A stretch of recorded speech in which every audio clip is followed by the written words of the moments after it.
1993 मुंबई बम धमाकों का मास्टरमाइंड और 26 गैर आतंकवादी हमलों को अंजाम देने वाले 67 साल के डॉन दाऊद इब्राहिम के बारे में तो आप सभी ने सुना होगा और फिलहाल एक बार फिर वो काफी ज्यादा चर्चाओं में भी है। दाऊद पिछले 30 साल से पाकिस्तान में छिपकर बैठा है और वो यहीं से दुनिया भर में अपना गैर कानूनी कारोबार चला रहा है।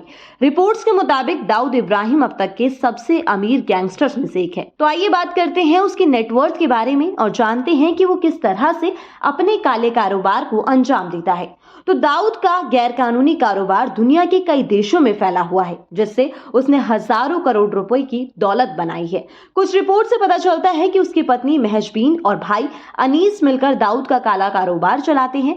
रिपोर्ट्स के मुताबिक 1980 और 1990 के दशक की शुरुआत में दाऊद इब्राहिम ने वेश्यावृत्ति और ड्रग्स के धंधे से अरबों रुपयों का काला कारोबार कर लिया था। अब दाऊद इब्राहिम वैश्विक आतंकवादी संगठन से लेकर डी कंपनी का प्रमुख माना जाता है। फोर्ब्स के मुताबिक दाऊद इब्राहिम अब तक के सबसे अमीर गैंगस्टर्स में से एक है। 2015 में फोर्ब्स ने दाऊद इब्राहिम की कुल संपत्ति 6.7 बिलियन अमेरिकी डॉलर यानी कि करीब 55,000 करोड़ रुपए होने का अनुमान लगाया था। मीडिया रिपोर्ट्स के मुताबिक दाऊद के पाकिस्तानी शहर में 3 आलीशान घर भी है। दावा है कि दाऊद कराची के 6,000 वर्ग गज में फैले एक आलीशान बंगले में रहता है। यहाँ कराची का 9 ट्राई पास जोन है और उस पर पाकिस्तानी रेंजर्स का कड़ा पहरा है।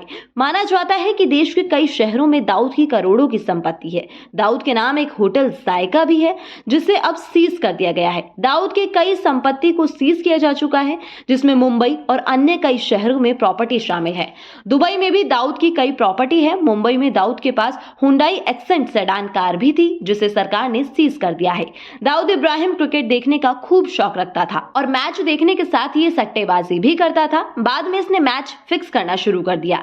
आईपीएल स्पॉट फिक्सिंग में इसका नाम सामने आया था। इसके अलावा दाऊद 2G स्पेक्ट्रम समेत कई घोटालों में शामिल रहा है।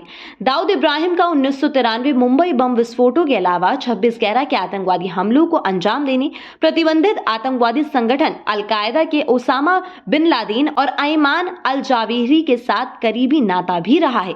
दाऊद को यूनाइटेड नेशन सिक्योरिटी काउंसिल की IS और अल-कायदा प्रतिबंध समिति ने वैश्विक आतंकवादी घोषित किया है। दाऊद इब्राहिम की संपत्ति यूरोप, अफ्रीका और दक्षिण एशिया में फैले 1 दर्जन से ज्यादा देशों में है। अकेले ब्रिटेन में उनके पास 450 मिलियन अमेरिकी डॉलर की संपत्ति है। कहा जाता है कि दाऊद ने दुनिया भर के देशों में 50 से ज्यादा संपत्तियों में निवेश किया है। दाऊद इब्राहिम का कारोबार भारत, पाकिस्तान, ब्रिटेन, जर्मनी, तुर्की, फ्रांस, स्पेन, मोरक्को, साइप्रस, संयुक्त अरब अमीरात, दक्षिण Africa, Sri Lanka, Nepal, Thailand, Malaysia और सिंगापुर तक फैला हुआ है।